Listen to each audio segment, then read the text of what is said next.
All right, this is week 7, week 7 on regex and intermediate forms. Looking ahead, next week we'll be covering error handling and sending forms content to an email account. Between now and next Wednesday, make note to yourself right now to create a free Gmail account.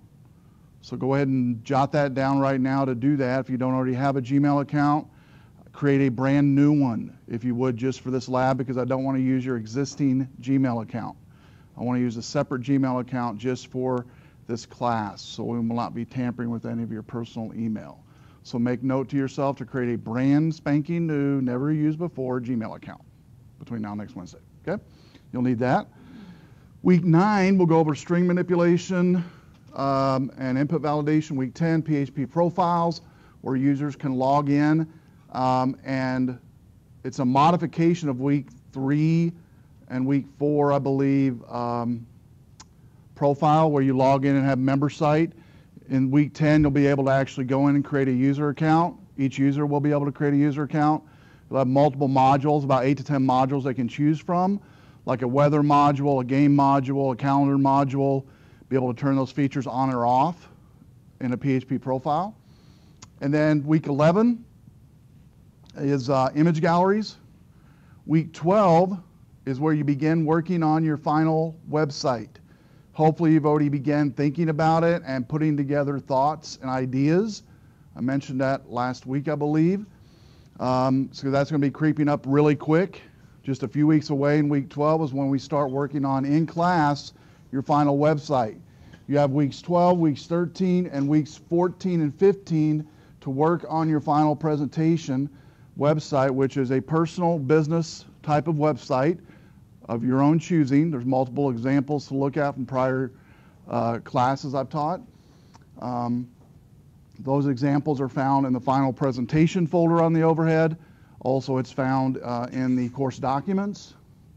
And then week 16, we will meet in here. Everybody will have posted your final site by then in week 16. You will present one by one your final site to the entire class from beginning to end. Challenges, things you've learned, things you would like to continue to work on with that website, things of that nature, okay? And so that's all the way from now till the end of the semester. Spring break is going to be here in a few weeks, believe it or not, and we'll be off an entire week. After spring breaks, things will go very quickly. Very quickly. It'll be over before you know it. And so be thinking of your final website, be putting together thoughts, ideas. I've already talked to a number of you already about ideas that you've had, whether it be for business you work for, an idea for your family, friends. And so that's looking ahead a little bit. So let's go ahead and look in week 7 on regex and intermediate forms. We're going to be going over the in-class lab and discussing it. There's a couple documents I want to look at first, referring to regex. It's inside the practice lab where it says pattern matching and then the regex.pdf. We're going to look at tonight the pattern matching one. After we get through looking at the pattern matching, we're going to go and look at the code for that. It's 2 files. In fact, if you want to go ahead and download the source file for the practice lab while I'm getting started on the discussion, you can go ahead and do that and put it in your HT docs to look at the code. So that's the source file for the practice lab. And then after we get through that, we're going to go over the homework assignment. The homework assignment, you're going to be creating a process form input and adding 5 new fields that's not in the assignment exercise of your own choice and add validation. This week you're going to be adding validation to every single form on a field and to determine whether or not the user has put in data that they need to put in, which is important when you're filling out forms.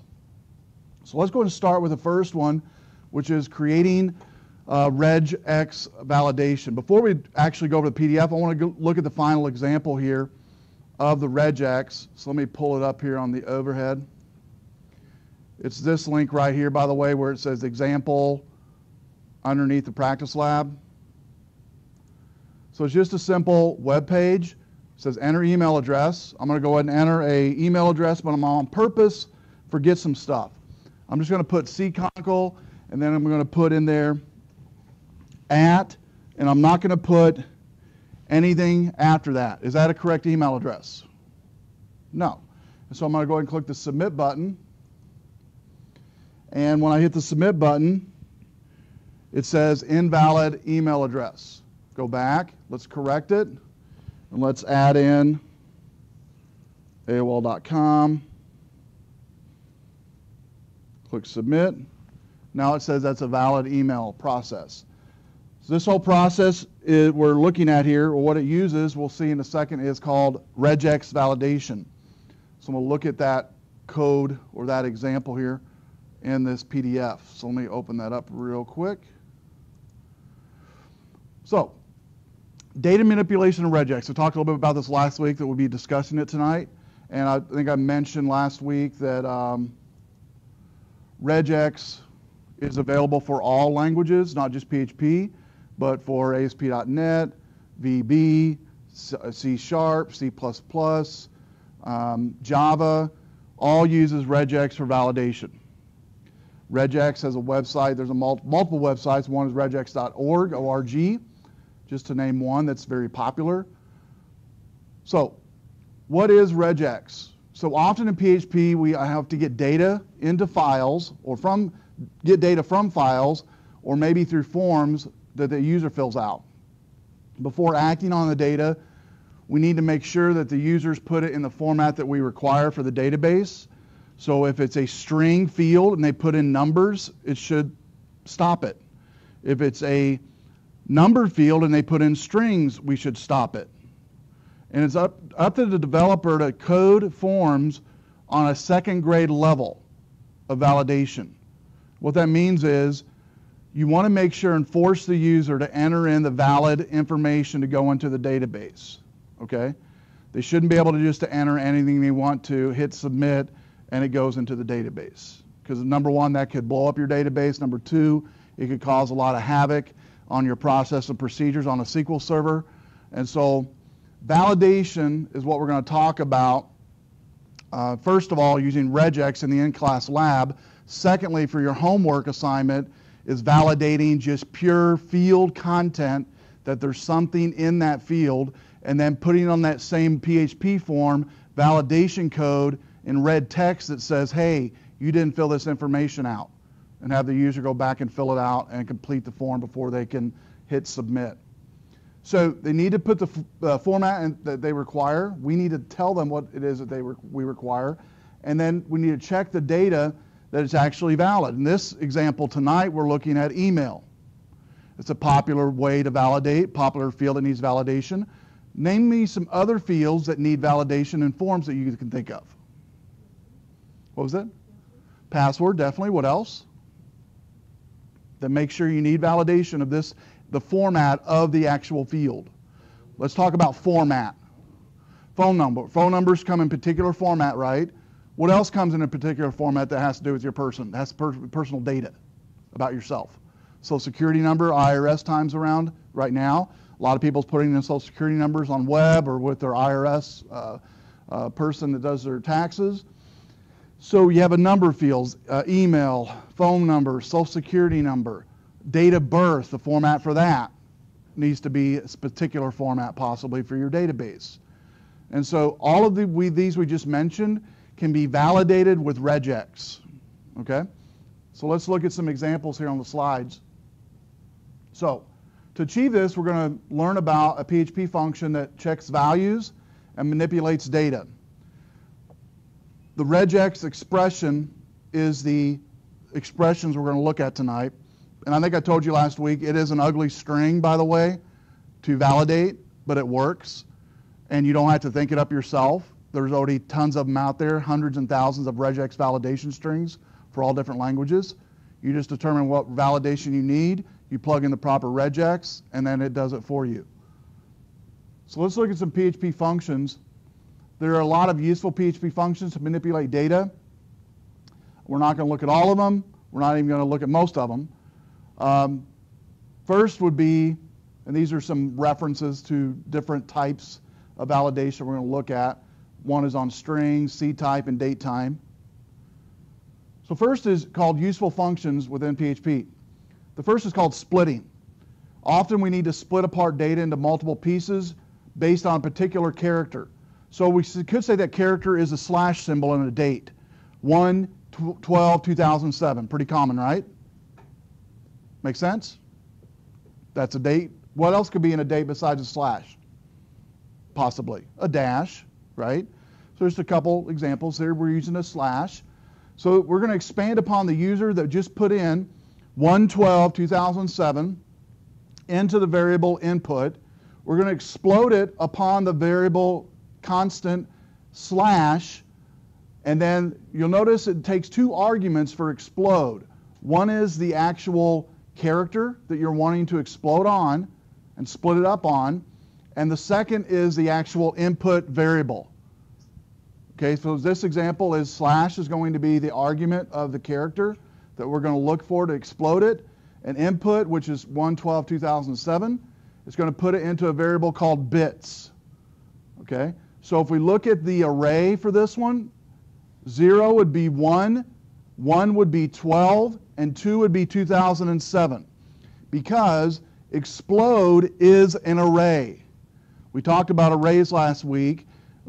I told you whatever right to the declaration of the variable determines what type it is. Remember, an array we used last week was just the word array in parentheses. By default, that's the first one. And then you could add in dimensional arrays.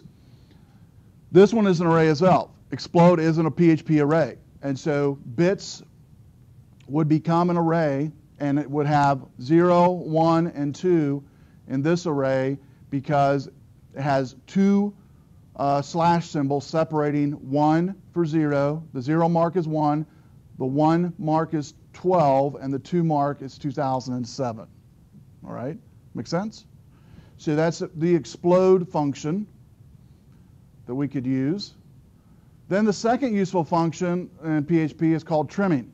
A lot of time people type in text in a field that is too much to the right or to the left. White space. They might fill in a social security number and put 5 spaces beyond the last digit. Databases won't like that. Databases do accept null spaces, by the way. And if you have a null space in a database that needs particular characters, which in a social security number would be 10 characters, then if it has 12, 14, 15, it won't like that. It won't accept it and update the row. And so here we have an example of an input a user puts in about 3 or 4 spaces, the word Rob, and 3 or 4 more spaces. It puts it into the variable called input, and then we use a trim statement, puts it into a variable called name.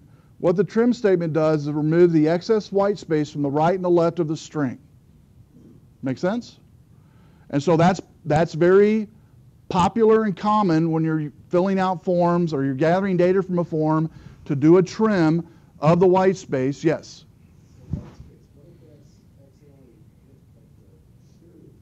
That's not white space. Yep, that's not white space. White space is white space. White space is a space bar. Make sense? Yeah.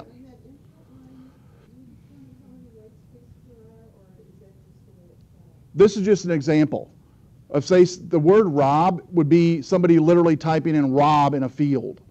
This is just hard coding it in to show you.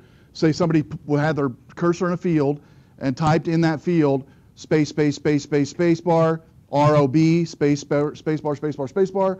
That's what it's doing here, just showing you what it's, you know. But I mean, when you're actually programming that input line, will it look for the same amount of white spaces that you put in? No. Or it will be any white space? Any white space, any white space. And really what Rob would be, essence would be a post from the prior form. Coming to a second form on the input, it would be a post option, like post for first name. And it could have on that post, this actually could be on the post, Rob could be on the post. And it could have 5 white spaces in front and 20 beyond on the end. And so it's going to trim on the left or the right any white space. Not in the middle, only the left or the right. Okay? So that's the second function. The third one is replace. Sometimes you need to replace all occurrences of a string and another string using replace. An example would be in SQL databases for dates specifically. If you try to put a apostrophe, or if you try to put a, let's just use the word apostrophe, the letter apostrophe, the character apostrophe, in a string character that's a date, it'll blow up the database. It will not, when I mean blow up the database, it won't update properly. It will not update the field, won't update the record. And so in those cases, you might need to look for a certain character and replace it with a certain character. So in this case, we'll say the user accidentally types in a period, all right? And in this case, they type in the period, and they allow the user to enter a number and date separator. They type in a period, and they also notice they type in a dash. Well, we want to replace it to fit the data that we need with a slash, okay? So in order to do that, we're going to use an array. str replace takes, basically it's going to take 3 arguments. It's going to take whatever it is that you're wanting to find in that string and replace, in this case a dot and a dash. The second argument after the comma there is with a slash. That's what we're going to replace with every instance that finds a dot and a dash in that string input, and then put it in a variable clean. Make sense? So you can use an array. You might be thinking, can I put more than dot and dash? Can I put other commas beyond the dash and keep adding to that array? You definitely could. Whatever variables you think users could enter in on accident, you could put those variable constants, or put those constant values in that array to catch it and to replace. Make sense? It's not going to catch it. It'll output whatever they put in there that's not a dot or a dash. Yep, definitely. So it's going to give you this string here basically when it's done. It's going to replace the dot with a slash and the dash with a slash. The other is case. Sometimes your database needs uppercase or lowercase, or this is always helpful. I use it when I'm validating passwords, or validating, an example would be,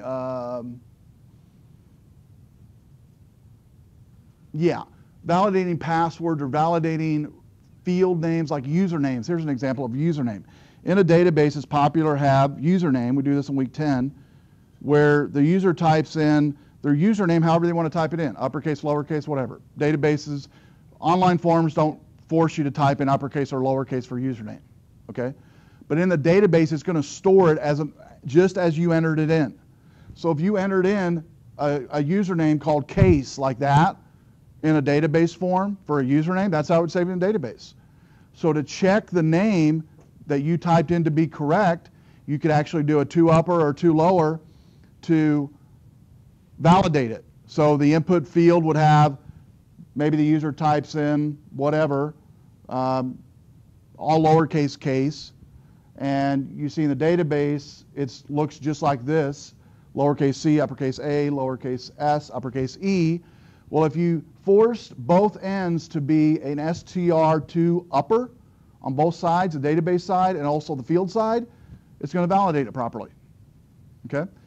You can validate it with the field that the user enters in. You can also validate from the database and use a str upper or str2 upper or str2 lower. 2 upper is going to make it all uppercase. 2 lower is going to make it all the uppercase, lowercase. And then to make the first letter uppercase, you're going to use the UC first. To make the first letter of each word in a string uppercase, UC words will do that. Make it like a bookcase. But I would say the most popular out of this whole screen here would be the str2 upper and the str2 lower are going to help with validation of data from form that the user enters in to data that's actual raw data from the database. Does that make sense? So the raw data in this case, an example would be the word case is a username. But they enter in the form, which really doesn't matter on usernames on databases. We could care less if they enter in the right case for usernames, right? But we do care on case for passwords, but not cases for usernames. So that's where we're going to use a 2 upper or 2 lower to match that data to determine whether the user is supposed to be. Another useful function is HTML Sanitize. What this does is, we talked about this a few weeks back, SQL injection. A lot of hackers will do SQL injection and put in a string of a URL actual SQL code to overwrite the database and to hack into a database to get into administrator access.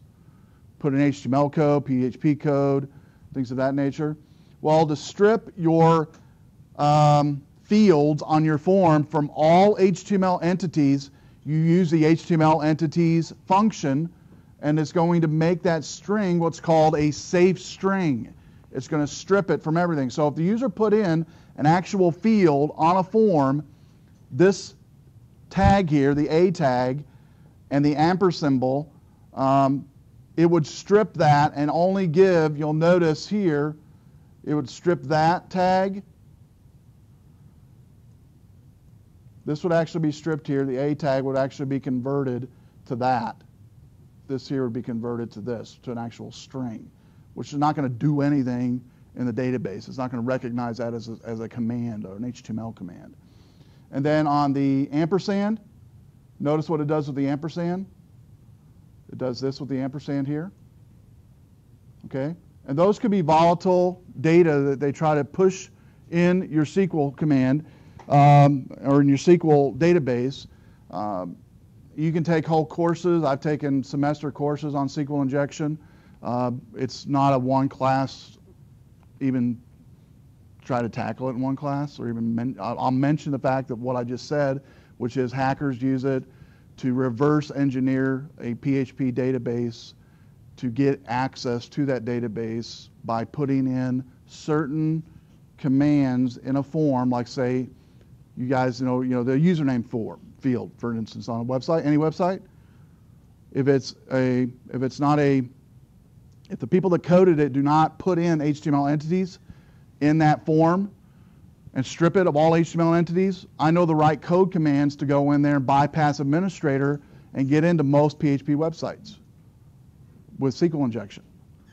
And I would say 50 to 60% of websites do not have HTML entities as being stripped from that login form and from the username form. And so this is a very powerful tool, even though you don't know anything about SQL injection, that everybody can use HTML entities to strip all of their input fields, to specifically username and password fields on a database. Yes? Where would you enter HTML entities? Yeah, right here, where it says clean. So we could say the input field is actually pointing to an echo, a post command from a username field on a prior form. Make sense? Put it in the post form. You put it in the post form that validates everything that we will see in a second. Yes? Yeah, you would keep using HTML entities basically, and then use the clean, right? You'd use a clean to actually write to the database. Yeah, or to validate to the database. And so anytime you'd want to clean it, it would generally be cleaned at the top of the form after you have all your post fields coming in, right? You use HTML entities on every one of your post fields. Specifically, the ones you'd want to use it on would be administrator or login fields that are coming over, and password fields. Those are the two that are most dangerous, that you have to for sure do them on those two. If no other fields, do them on those two.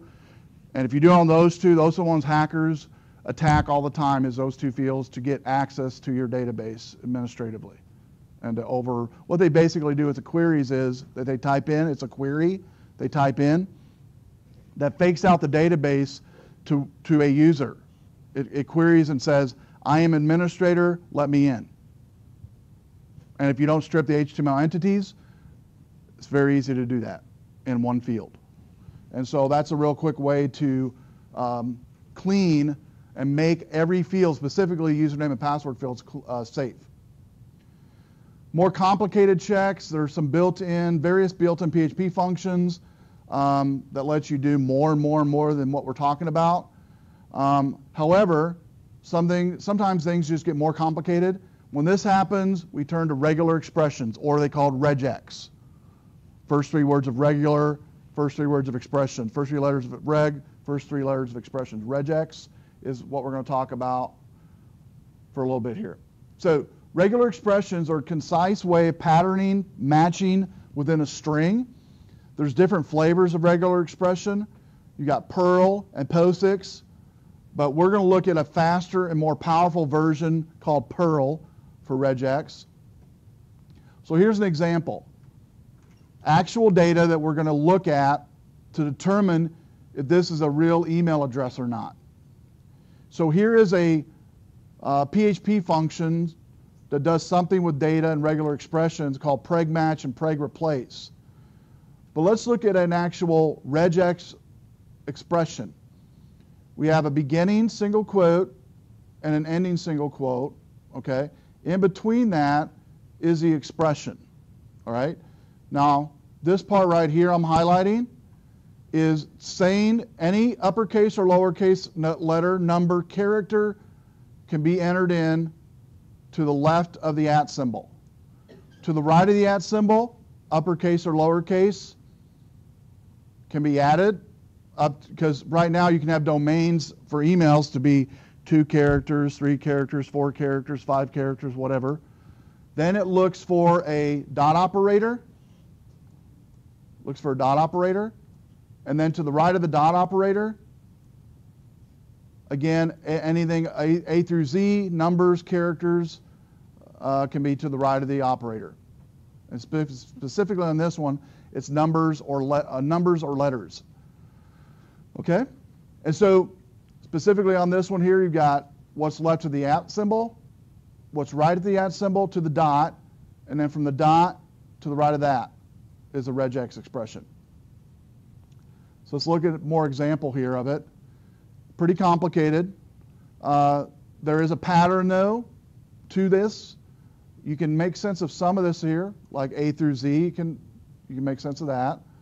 You can make sense that it can be uppercase or lowercase. That's what this is going to mean. A through Z here as well. A through Z here. And so the definitions are a pattern, usually used to validate or extract data from a string. So delimiters in regex, you've got a regex definition always looks for a bracketed, and they're bracketed by what's called delimiters, which look like this. So we have the letter or the word PHP with 2 delimiters on the left, beginning and end. Here we have some matches. PHP, I love PHP. What doesn't match is PHP in upper caps. Okay? And so this is going to delimitate strings of characters by using this regex. Regex delimiters aren't used as much because they're generally used for search capabilities in websites, like Google uses regex delimiters for search capabilities. Google has their own searching algorithm, though, that they don't use much of this anymore.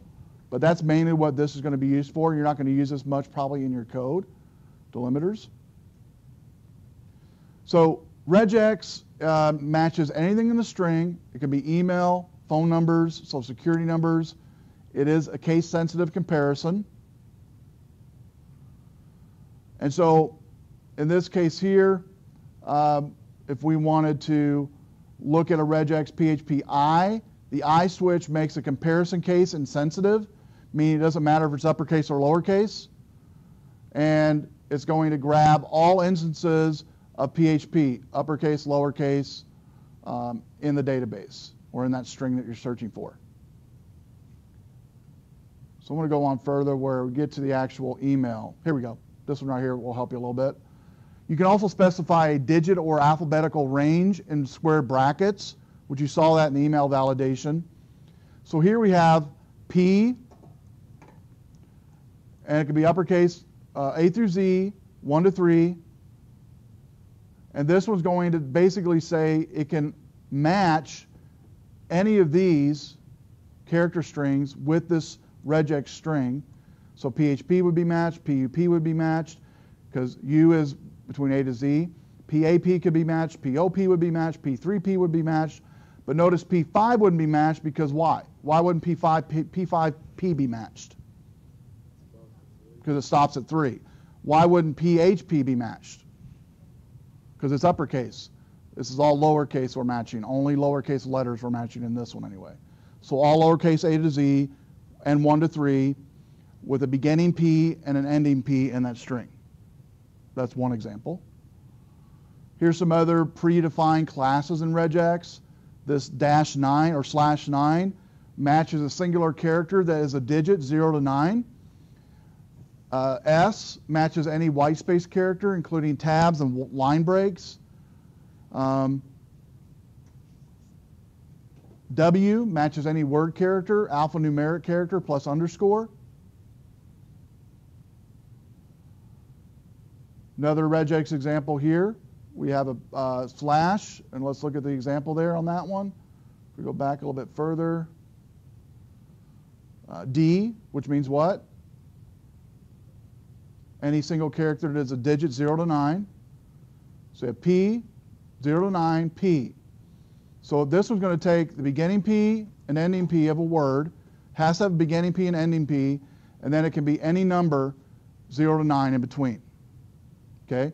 So matches on this one would be 3 and 7. Unmatches or don't match would be this one here because it's 10. This one here would match because uppercase P. Beginning P, ending P, and let's see what that W was, matches any word character, alphanumeric plus underscore. So P3P would be a match, PHP would be a match, POP would be a match, but PHHP would not be a match because we're only looking for a single character, and that has 2 characters, PHHP. Dot operator, the special dot character matches anything apart from line breaks. So in this example here, we've got a beginning P, and then this represents any character apart from line breaks, and line breaks being a new line in a string. So PHP would match, PNP would match, this would match, this would match, this would match. This would not match because why? Uppercase P and P, right? What about this one? 2 in the middle. We have H in the middle, and we only have one character match.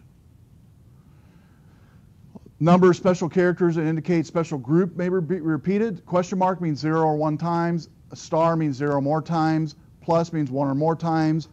A, B in brackets means between A and B times. So it could be a 1 and 7, 1 and 9, 2 and 10. Regex repetition. This one here we have PH question mark B or P. So it begins with a P, ends with a P. And then notice H, and then the question mark, remember, is 0 or 1 times only. 0 or 1 times only can be matched. So PP would be a match, because there'd be nothing in the middle there. PHP would be a match. PHHP would not be a match because there's too many in the middle. PAP would not be a match because there's A instead of H. Okay, I'm going to keep going here till we get to the email validation. I'm going to end with that one. It keeps going on different validation ones. I want to go right to the regex one here.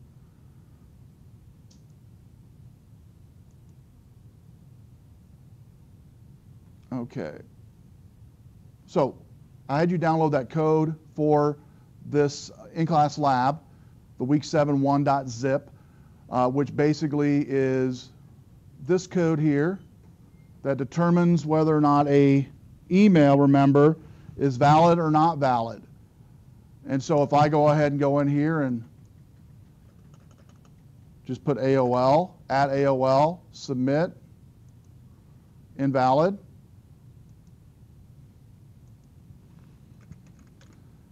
Put a comma on the end, now it says it's valid. So let's look at the code of that application and break it down.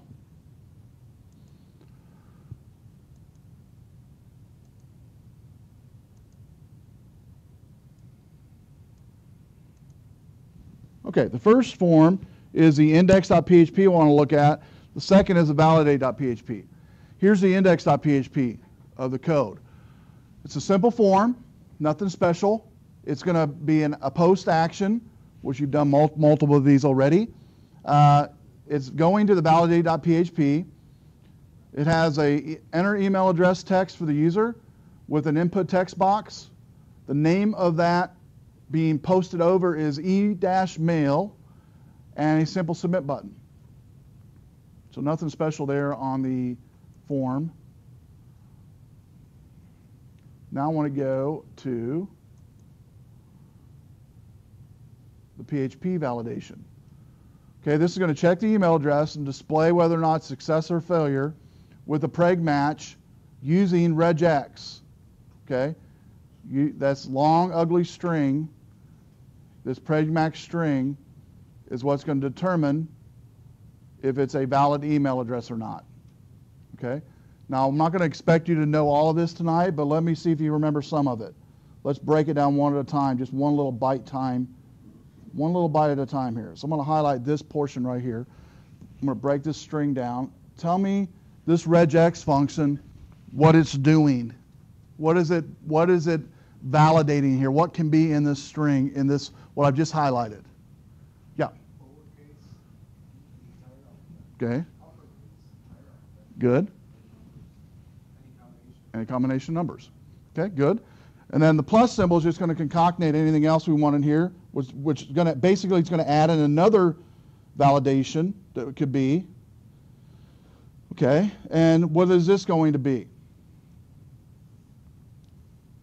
Anybody?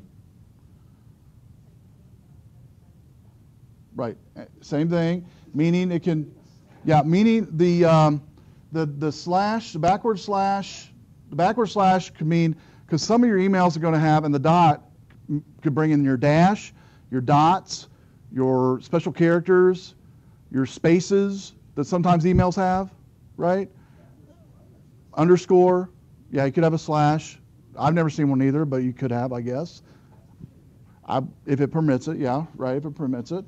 And then we have our @ symbol, which now it has to have that. And then again, uppercase or lowercase, A through Z, 0 through 9. And then it can have also, because there's some domains evidently that do have weird extensions, an @ say maybe, I don't know, E2 or something, .eu, I don't know. It could be an extension. Because after the @ symbol is just a domain of the website, the domain of the server, it could be anything. And so that's why it's so long on the right side of that @ symbol. And then finally the dot operator, determining the dot operator can have up to 2 minimum to 6. 2 minimum, 6 maximum, past the dot. Okay, so that covers all domains.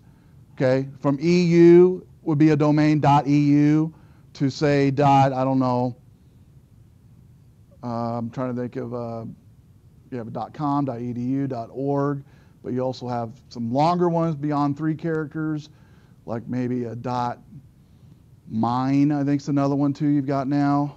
A whole bunch of different dots now that we used to have. Originally when emails first came out, all you had was a .com, .org, .net was the 3 main ones.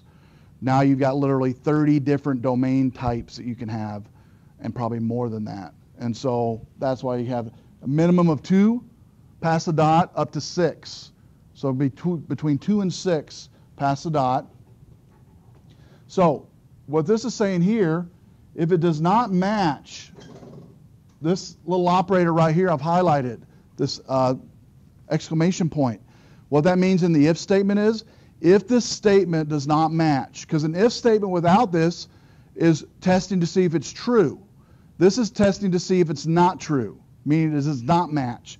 If it does not match, it's going to kick out invalid email address. If it does match, meaning this does match here, a valid email address is going to kick out a valid email address processing.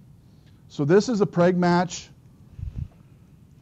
for an email. Now I want to kind of show you real quick a website. In fact, I think I have it on our PDF file, but I'll go ahead and pull it up here.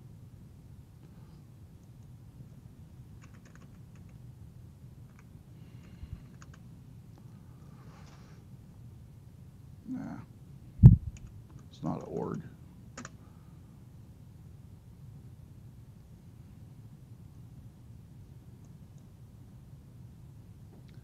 Here's one here called regularexpressions.info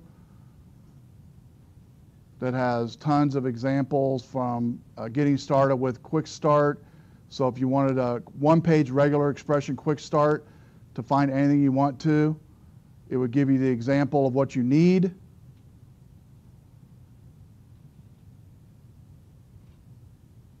Alteration, repetition. But let's go down further and say we wanted regex here. Here it is, one I was wanting right here. This regexlibrary.com, regexlib.com. This one has tons of examples, even as a regex texter. This basically lets you build a regex of your choice. You can choose the engine, like client-side, server-side, not .NET. And if you had a URL that you wanted, the type of file that you wanted it to validate, you could load that file and then submit it. It would give you an expression. Let me give some other ones here. I'm going to browse expressions real quick to show you some popular ones that you can just grab these and use these. I'll blow it up on the screen here when I get to the one I like. These are mostly emails, which makes sense.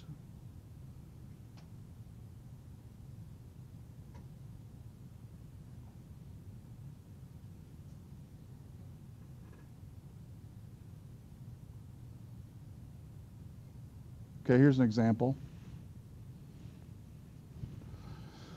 This one is a pattern title expression that it's a regular expression. It's for admitting wild character searches on emails. The wild character card is the @ symbol, and in my case will only allow you to do a search when the @ is placed after the first 3 alphanumeric characters. If you need to modify it, it tells you how to modify it. It even gives a website of the person that created it. And then it even has a test here to where you could go in and test each one of these regex functions and see how they work.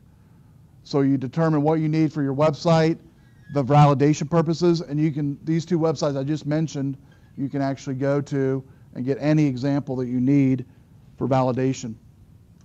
Definitely recommend that. So that is a practice lab on regex. Let's skip right to the homework.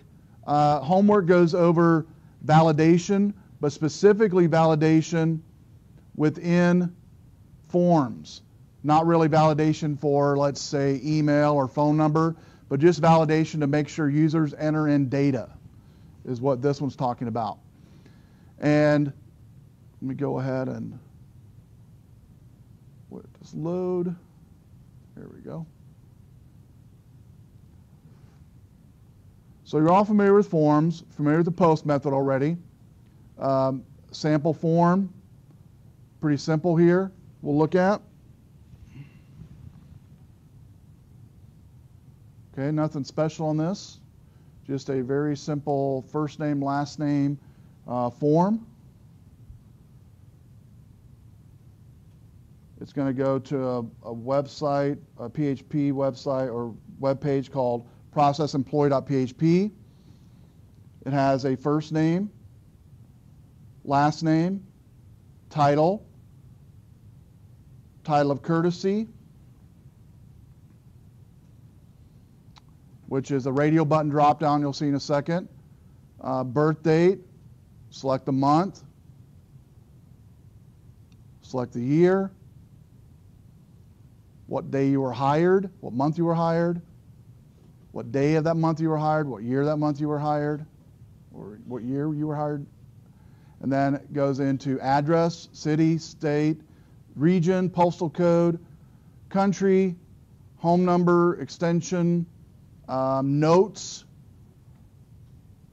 There's a notes area in here. Reports to what manager, and you choose a manager you report to. A password field. And then finally a submit button. So the above code Normal form code, has some PHP code in it, outputs HTML. So the first one I have actually in the example, let me go to the page here. This example here that I have you download for this week, I'm not going to download. I've already downloaded on my Mac, but this needed files. On this needed file download, it only validates the very first field, and then you go in and do the rest of the validation to basically look like this. Let me show you what the end result's going to look like. Okay, so I'm going to just go ahead and load this form. I'm going to go ahead and hit Add Employee. I'm not going to enter in any data whatsoever. And notice it says, and I'm on the process-employee.php file right now. It tells me that I did not enter in the data correctly for name.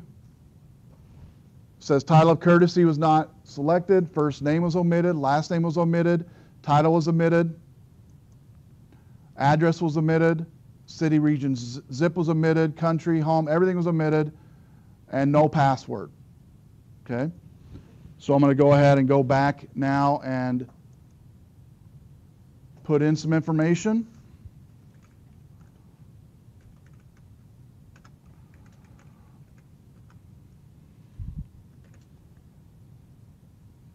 I'll just put in here programmer, put Mr., put date of birth.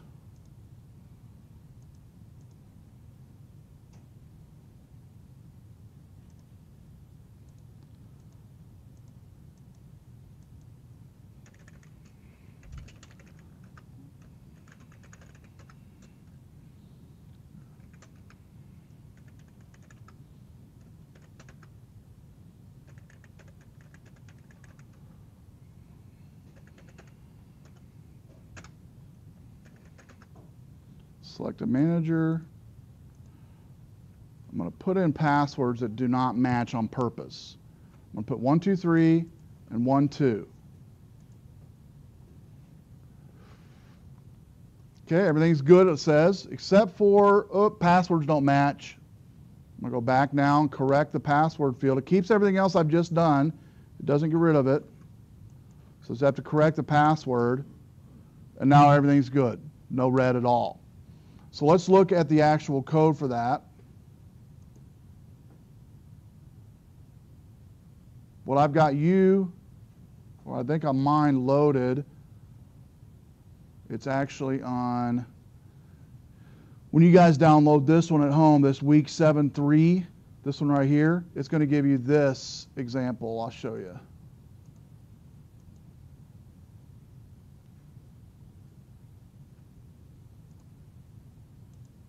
Yeah, that's it right there. That's the only validation you have on that first download, that first zip file, which it just validates the first name only is all it's going to do. And I want to look at that code first, and then we're going to look at the completed code second, which is a bottom zip file. So let's look at the first one. Notice here on the validation, I won't look at the HTML because it's basic HTML form, but notice here, it says at the comment at the top, for each entry coming through the form, create a single global variable to hold that entry, either an error if the entry is not filled in or filled in incorrectly, or the values entered is incorrect. The first one's done for you. If post first name is equal to nothing, then it's going to put in the red and the text that you saw and a span. Span style color red, first name omitted, end span. And that's what's going to put that red text in there in a nice format and span that form. If it does have content in it, it's going to post that first name into the first name variable. So first name variable will either be an error or it's going to be actual data. Make sense? Error or data. Down here in the HTML portion of the form, let's look at that. On the HTML portion of the form, it's going in and outputting, in this example, just the first name inside PHP. It outputs a variable one line at a time. So let's look at the finished one here.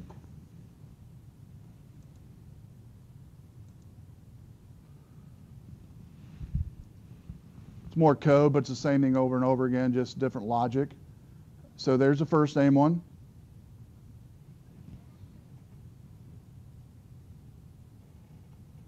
Then we've got, after the first name, last name, boom, equals empty. If it's empty quotes, it's going to kick out the red text error, last name omitted, else it's going to post it in the last name variable. Then title, if it's empty, same deal. It's going to say title omitted in red text, else get the post of the title field. The next one is the courtesy title, where you could check the Mr., Mrs., Miss radio buttons. It uses what's called an array key exist, and that would only be true if they've selected one of those radio buttons. If they haven't selected any of those radio buttons, it's not going to be true. Now let me show you here what I'm talking about on that one, on the form prior, which is the radio button form. And remember, that's on the title of courtesy right after the title. And so title of courtesy, these here, the radio buttons. Notice all of the, when you do radio buttons in PHP and even in HTML, if you should have already done these already, if you've done any type of radio button drop downs or radio button selections. Notice the name of the radio buttons are all the same. It's the same name. Different values, same name. But if they've not selected anything, there are not going to be any values in that array at all, and thereby it's going to kick out the error or the warning to the user, hey, you didn't select a title. Then it goes from that to, or title of courtesy, then it goes from title of courtesy to address. After address, it goes into city, then region, postal code, country, home number, extension, notes, reports to equals 0. If they've not selected anything on the drop down, it's going to be 0. And also if the post password 1 does not match password 2, it's going to, or if it does match password 2, password 1 does match password 2, it's going to put in the variable password. Otherwise, it's going to kick out an error that says passwords do not match. Then we get out of PHP. We have our end bracket on line 128 there.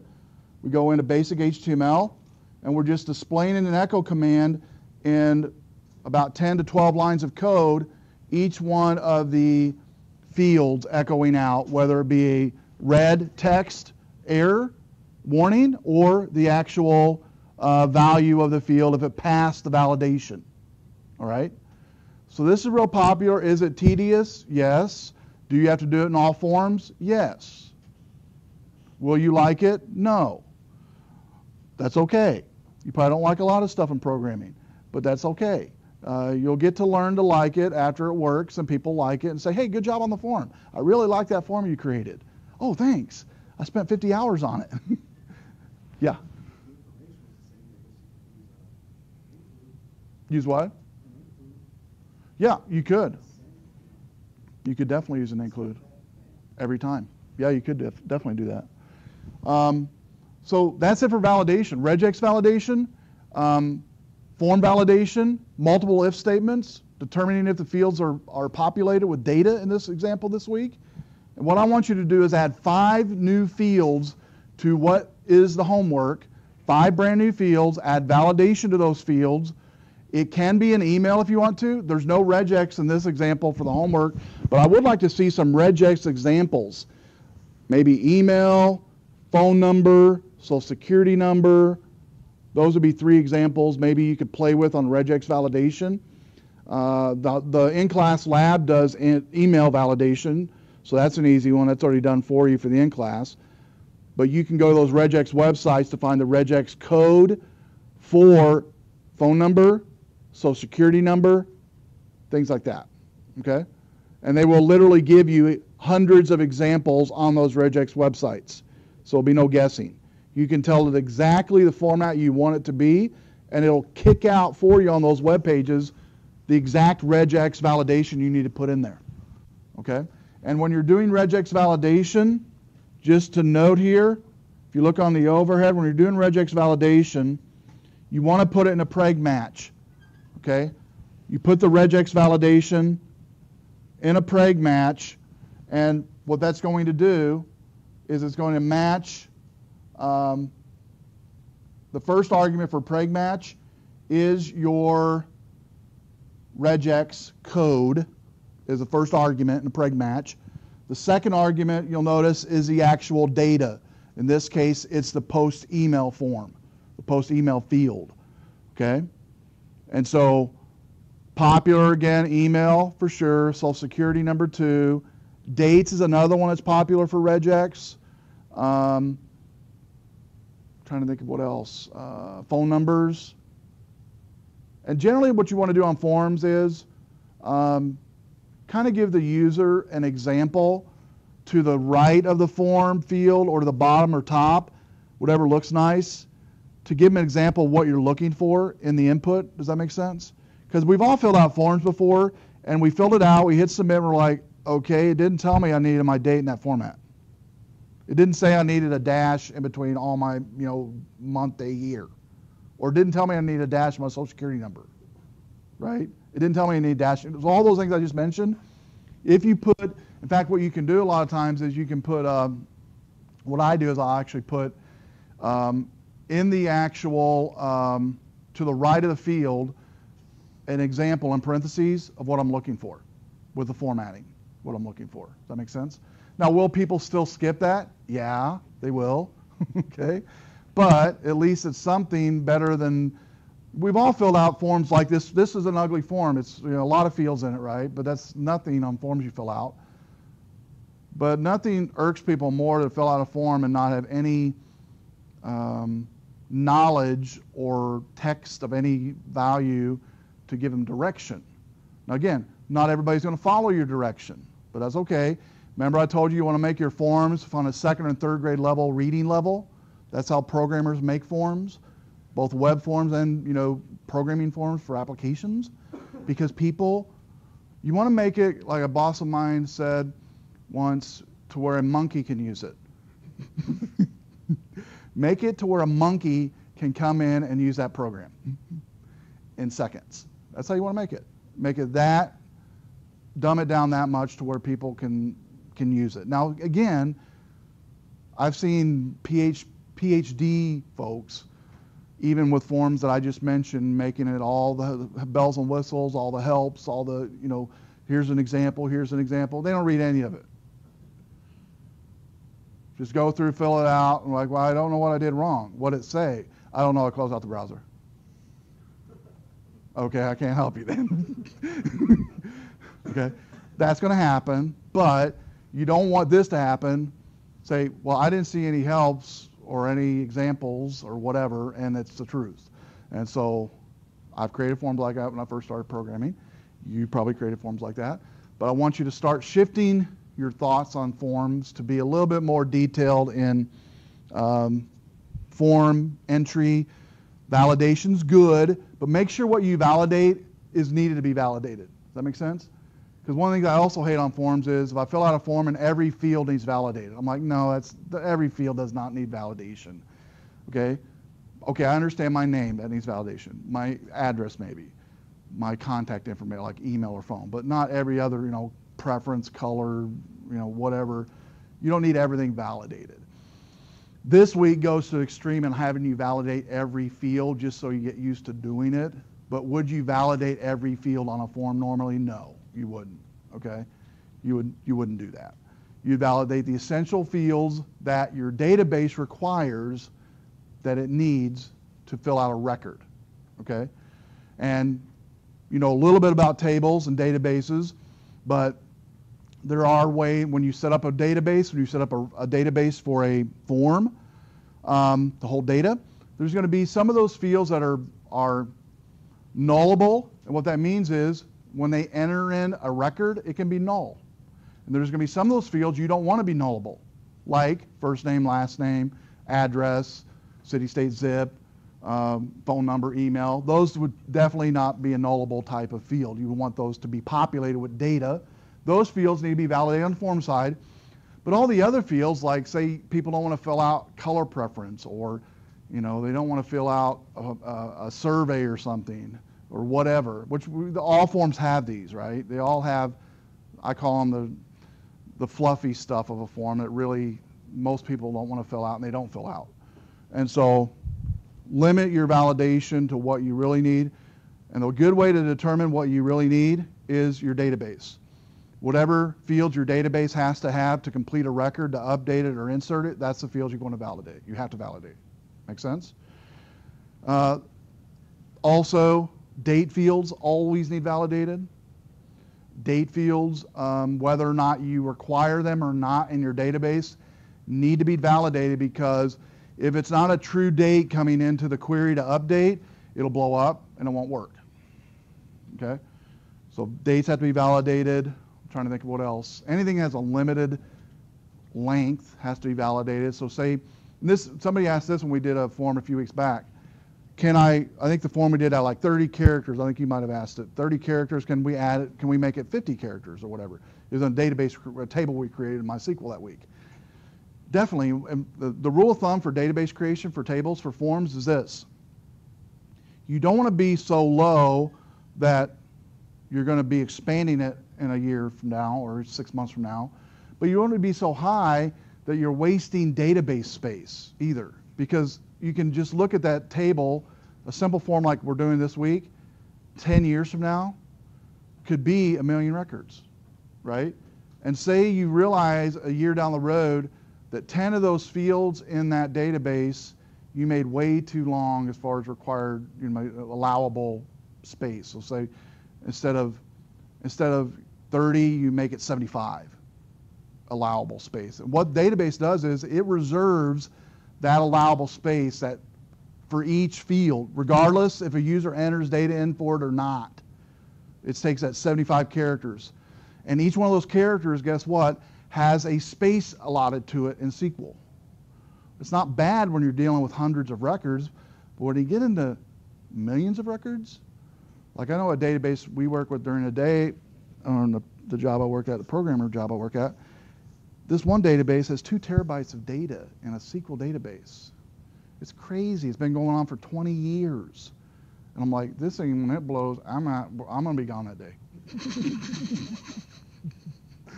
It's a huge database. And we found out, and it's one of those databases to where it's going to be grandfathered and put away here before too long, but we're just kind of, letting it do what it does for right now.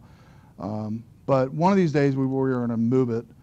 But there's tons of tables in there that aren't used. There's tons of fields in there that are too long, and it just, makes the database just that much more larger. And again, probably going a little bit too much beyond what we're going over this week, but these are things you're going to be working with in programming and in PHP and all types of programming languages, is you're going to be working with databases in every single one of them. Now this semester, we do not delve in deeply into database structure and usage. I give you what you need to use for the class, but I definitely recommend you spending extra time on working with your PHP MySQL database, using PHP MyAdmin. I have a video, already a couple of videos on our course documents folder on PHP MyAdmin. There's tons of free resources for PHP MyAdmin and how to build a website, how to build databases. Use them. They're totally free. They don't cost anything to use them. And you get tutorials. Because what you want to get used to in PHP MyAdmin is a couple things. One is how to create a table within PHP MyAdmin. Number 2, how to create users, like we've done in here with all rights. Number 3, the purpose of table creation, and what is a primary key?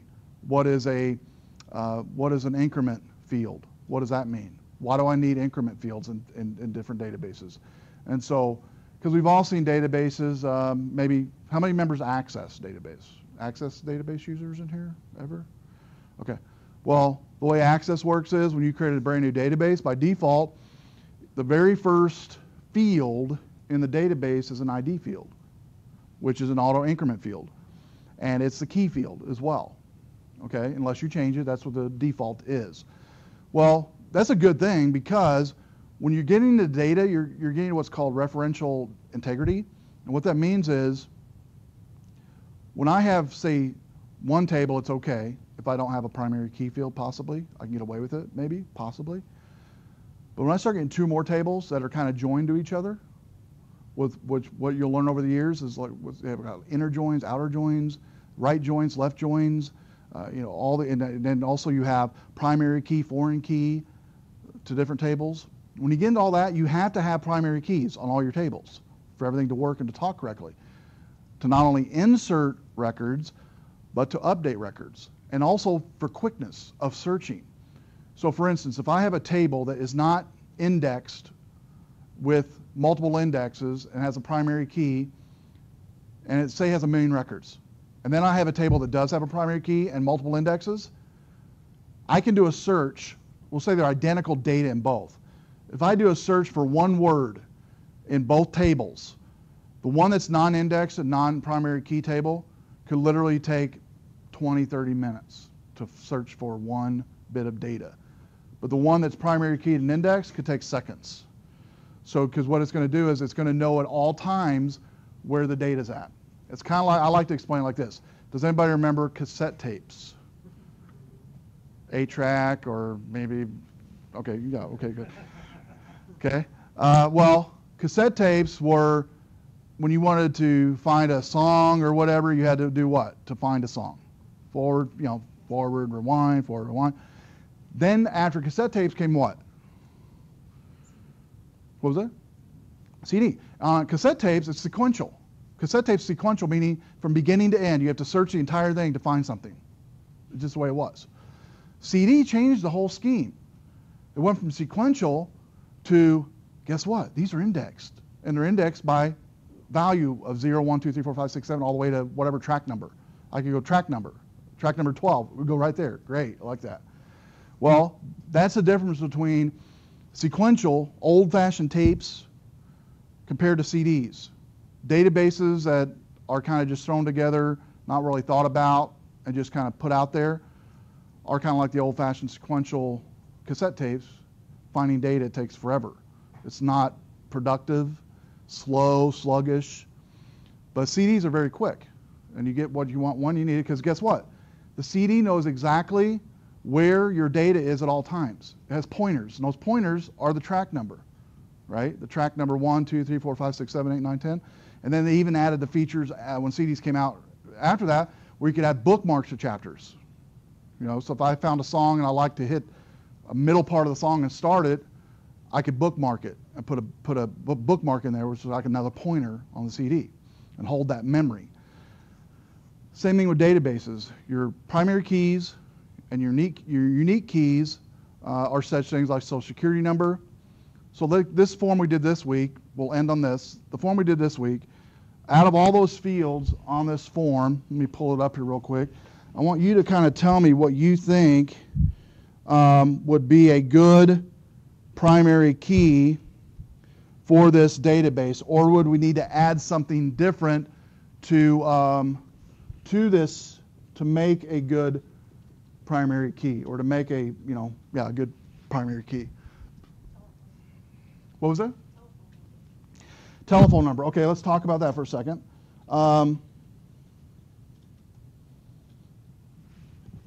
Okay, telephone number. Okay, so I live in a household, my wife and myself now, our youngest, you guys already know, I told you this last week, moved to Springfield, so we could both fill out this form, same phone number, right? So that's a good example, though. I'm glad you took the stab at it. They do use. Yeah, they do. Yeah, and it doesn't matter. Right. And a lot of companies do that. But let's think of, is there anything else on this that's unique, or do we need to add something else? We had a middle initial. Could it be possible that a first name, last name, middle initial could be the same somewhere in the world? So that could be unique, but thank you for taking a stab at it. So let's go beyond this, I guess, and let's add something. What could we add to this that maybe it could actually be a field that the user doesn't even see, possibly? What could that be? Yeah, an ID field, right? An ID field. And upon creation of this record, when they hit the Add Employee button, it looks at the table that this is from and has an ID field. And the way ID fields work is that are indexed or primary key and the auto increment. It looks for the latest ID, and it has what's called a seed value. So when I create a record that has an ID as the unique field, as an auto increment, with a seed value of 1, that first record gets 1 for the ID, the second record gets 2, so on and so forth, as records are added. So if this was my very first record in my database, and I had a field called ID that was auto increment, it was a primary key, I would go to add this employee, and he would become employee 1 ID. Okay, that's another example. What's another field about that has to do with a person that could be unique and is unique to every single individual on earth, or it should be? Social Security number. Okay, that could be another unique field because it's going to be unique to that person. So really, Social Security number, ID, and that ID could be, like I said, an auto increment ID, which is generally the case for most databases. You wouldn't want people to enter in a unique key field because the whole idea of unique means it has to be unique. And so if I have a database that has 1 million records, it's going to be hard for me to hard code in. Let me think. I'm going to try. Okay, it has to be 20 characters. I have to 20 characters. I can type in. Ooh, that one's taken. Ooh, that one's taken. You know, keep going on and on. You wouldn't want to do that, right? So auto increment works good, ID, or Social Security number works good. You've all heard, like when you go onto a website and buy anything and register, what's it give you back as a unique field for most companies like Amazon, whatever? Yeah, customer ID, right? Customer ID, it gives you a customer ID back. Guess what? Those customer IDs it gives you, more than likely, it's an auto increment field. So whatever the last customer was with that database, when you came into that website and added yourself as a registered user, it just incremented 1 on the end of the highest increment of that database for customer ID, and then you became ID number 1, 2, 3, 4, 5, 6, 7, or something like that. Okay? And so, but where it really benefits is not in the inserting, which is good to have that ID for the inserting, but it's when I go to update this. So I become a user, I become an employee, come back to this, and say this is an HR form or something, and I give HR some information and say, hey, we moved.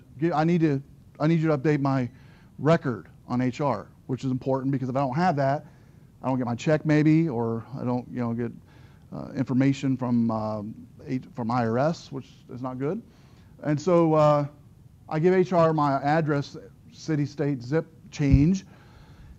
They enter it in, hit enter, okay, or hit update maybe is a button called update after this one's been added. What it's going to use is my ID now, we'll say is my Social Security number, or it's my customer ID, or it's my employee ID, whatever you want to call it. That's going to be the key field that it uses to update all other fields in this record. Okay, the key field, and it's just like a CD. The key field on my record is my ID. Okay, my employee ID, we'll say, is my key field. I might see it on this form, I might not see it on this form. It doesn't matter, it doesn't change, I can't change it. And sometimes you do see it on the form, possibly in HR. You might see, employee number, whatever. But it's just like the CD I mentioned earlier. By having the primary key, the database says, okay, I want you to update, the query would be, I want you to update the address, and I only put in the address information. When I update the address, maybe all these fields where the ID equals this number. So it's just like a CD. You don't have to, it's not sequential. It's right there. It knows exactly where that number is. The database knows exactly where every indexed primary key field is at any moment's notice. So you can see where that would help on speeding things up, because you take my input that I'm doing now and say this database is used all over the world by literally millions of people. you can see where speed would be of the essence. And not only speed, but guess what? Server processing would also come into play. If it's having to search longer and longer for stuff because it doesn't have an index field, it could crash a server if 100, 200, 300, 400 people are hitting at the same time. But if I'm using an index field like an employee ID, I'm going to be in and out of there quickly. It's going to update it quickly, no problems. Make sense? And so all these things we're talking about this week, and the reason I'm talking about this week with database stuff, because it fits well in with validation, which is what we're talking about this week. Validation is important, and validation is used not just to do what we're doing this week, which is from one form to the other to validate, but its end result is to take that data and put it where? In database, right. And so that's why we're talking about database. It's to have you think, because some of you are already thinking about working on your final project and you're going to have a database in it. What's that structure going to be for that database? Granted, most of you are probably going to have some type of user database, I'm guessing, where users can log in. So have a user members database. You might call it members table possibly. I don't know. What's the structure of that going to be? And you might have in that you might have in your final project maybe another table called products, where folks can add products to their experience, add products to the shopping cart or something like that. Okay, so you got two tables now. You got your members table and products table. Those two tables have to talk to each other. What field are they going to use to talk? An ID field. The ID field of that user will match the ID field of that products table when it's updated. And it'll say, okay, this user has just now added this product or these products to their products table. And so it all interacts, all interjoins with each other. And so that's what you need to be thinking about, I guess, with forms, is beyond just validation, which I'm having to do this week, adding 5 new fields onto this exact form. Besides that, be thinking of probably, a good idea to be thinking of your final project. Hey, what kind of forms am I going to need? Am I going to want forms? Am I going to have a form on my website? What type of form would it be? And then be thinking of, what I generally do is I'll write down a piece of paper or on your phone or on your iPad or on Notepad or whatever, something that's quick and easy that you can start jotting down ideas, because over the next month, those ideas are going to change. Your forms are going to change. Your database structure is going to change. But when I first started teaching this class, 6 years now ago, I'd already been programming myself for 20 years, and so I just assumed some things. I don't assume anymore with students. And one of those things is I would assume that students were working on or thinking about final stuff about this time every semester, and so I wouldn't mention it till week 12 and go, okay guys, start working on final. What are you talking about? Well, remember I mentioned this in week 2? It's week 12 now? So it's week 7, right? Week 12 will be here before you know it. And so because the final is going to be the thing you really get the most out of. The final project is what you're going to get the most out of in this class. Every student's told me that. If you really put time into it, put effort into it, because the weekly homework assignments really are just going to help you add each week different things to your website, but they're really not going to wow you or anything, or go, ooh, woo, we did this week. But if you can add something to your website because of what we learned, like validation of a form, how to build a database, how to build your forms, whatever, that means something, because it's something you actually be able to use, right? Because I have students that have built websites for this class in businesses, and they're still using them. They just keep adding to it over, after you leave here, they keep adding to that website, keep adding to that module, keep adding to whatever.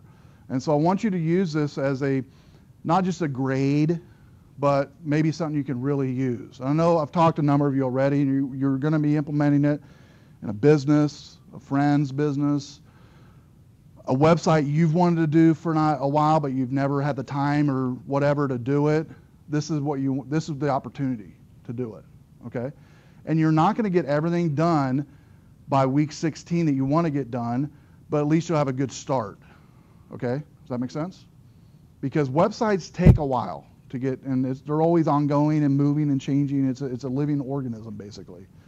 But I want you to have fun with it. I want you to enjoy it. I want you to keep adding to each week. That way, by week 12, you've already maybe started building forms, building some databases possibly.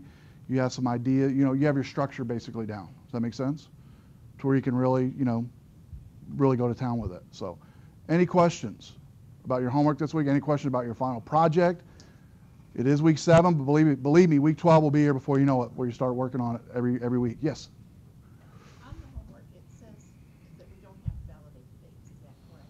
You don't have to for the homework, correct. But remember I told you on here on the form, let me go back to that, for the homework, the 5 fields, adding the 5 fields to your to the form.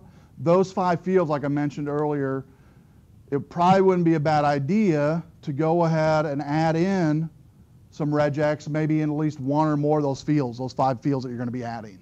Okay. Does that make sense? And so, yeah, you're going to be adding in, 5 new fields of your choice, and add validation. Now, validation could be, has to be, minimum validation would be it has something in that field. Some data has to be in that field for it to be a valid valid field for come back and actually show up as being valid. Otherwise, if it's not valid, that means there's no data. The user didn't put any data in that field, and you have some error you're going to put back in there, like please enter in your email address, something like that. Okay? Does that answer your question? Yes. Okay.